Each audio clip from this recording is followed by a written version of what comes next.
Ito pong administrasyon na ito, mga kababayan, hindi ho ito kagaya nung kay dating Pangulong Duterte. Yung kay dating Pangulong Duterte, ang dami nga daw hong nalabag, mga boss chief amo sir eh. Bakit to? O ito, nasisilip din ng Pangulo. O, ito, basic lang ho ito, mga kababayan. Napakadaling intindihin lang ho nito, mga bossing. Ano sinasabi dito? Na-shock ang Pangulo. Dahil daw, this is the standard procedure. Yung procedure daw ho, kapag kadya sa mga proyekto-proyekto na yan, i-check muna tapos saka pipirmahan.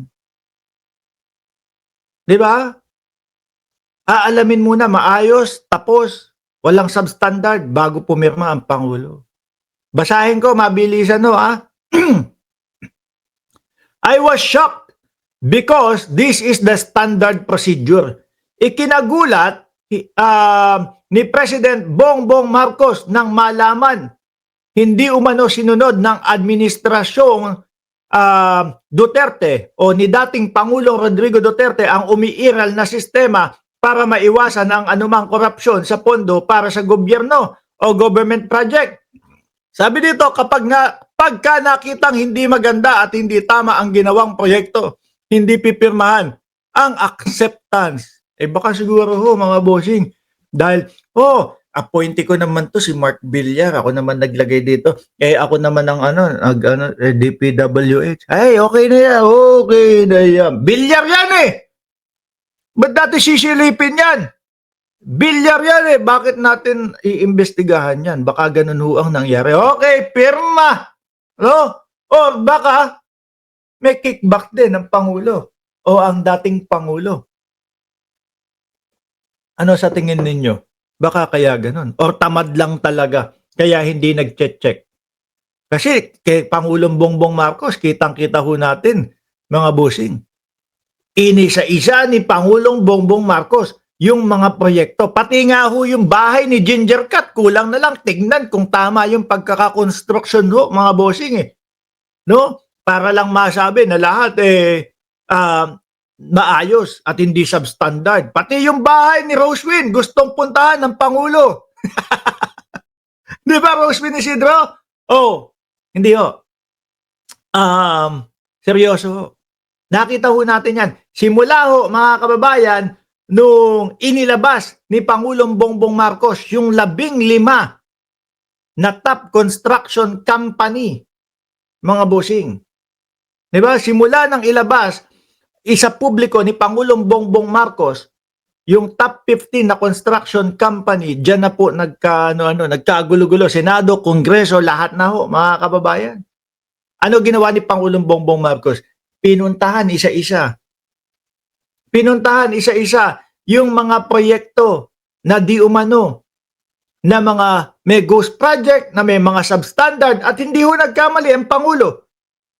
Nakita ho talaga, meron ni hindi inumpisahan kahit isang araw yung proyekto. Pero ano ang sabi? Tapos na. Completed na yung project na yun. Biruin nyo ho yun, mga kababayan. Tapos sasabihin ng mga DDS, si Bongbong Marcos ang pasimuno niyan eh. Anak ng tokwa naman yan. Ano yun? Saang utak mo huhukayin no? O saan hinukay yung utak na pag-iisip na ganun no, mga bossing? Diba? Yung tao nga ang naglalabas, yung tao ang nagpapakita. Si Pangulo nga ang sa publiko lahat niya. Tapos siya may pakana. Ano yun? Style Duterte? Na sinasabi ni dating Senador Trillanes na lahat ng ginagawa ni Duterte, yan yung totoong ginagawa niya at ibinibintang niya sa iba. Bakit wala naman atang mapakitang ebidensya na ang Pangulo talaga ang may gawa niyan? Di ba?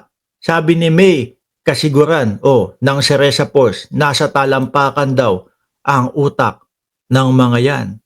Sabi, DDS kasi, hilig manisi. Kapag nakita daw ho na hindi maganda yung proyekto at hindi tama ang ginawang proyekto, hindi pipirmahan ang acceptance. Pag hindi pinirmahan yung acceptance, syempre ho, mga kababayan, yung mga contractor na yan, ako, sige, ulitin, punta kayo doon. No, asikasuhin nyo ulit yun. Perfectohin ninyo. para mapirma na tong acceptance na ito. Pag inaccept na nila, ibig sabihin, tama na yung proyekto natin. Okay, makakatanggap na tayo ng bayad. Makukuha na natin yung bayad.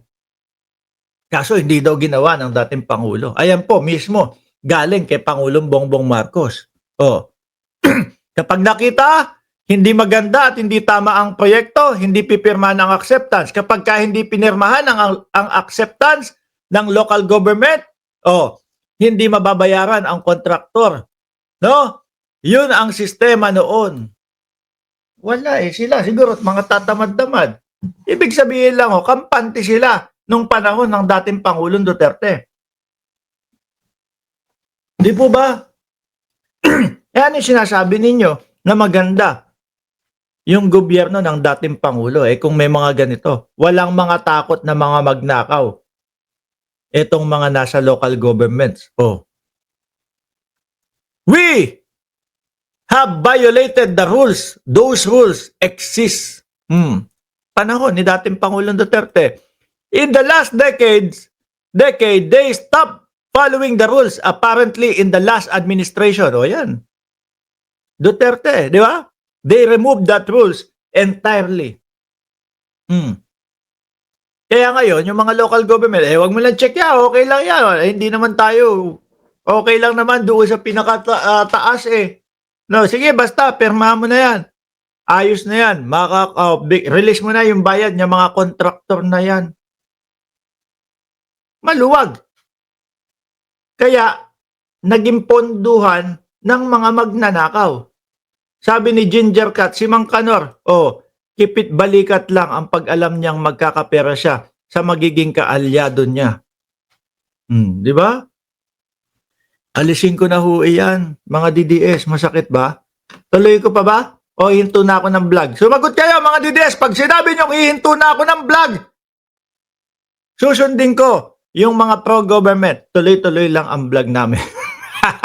DDS, dugdug sila, sabi ni Slow Rock Medley. Sabi ni Ma'am Neng Gigi, naghahari-harian kasi yung digonyo na yan. Feeling niya, siya ang batas, kaya mabuti nakulong siya.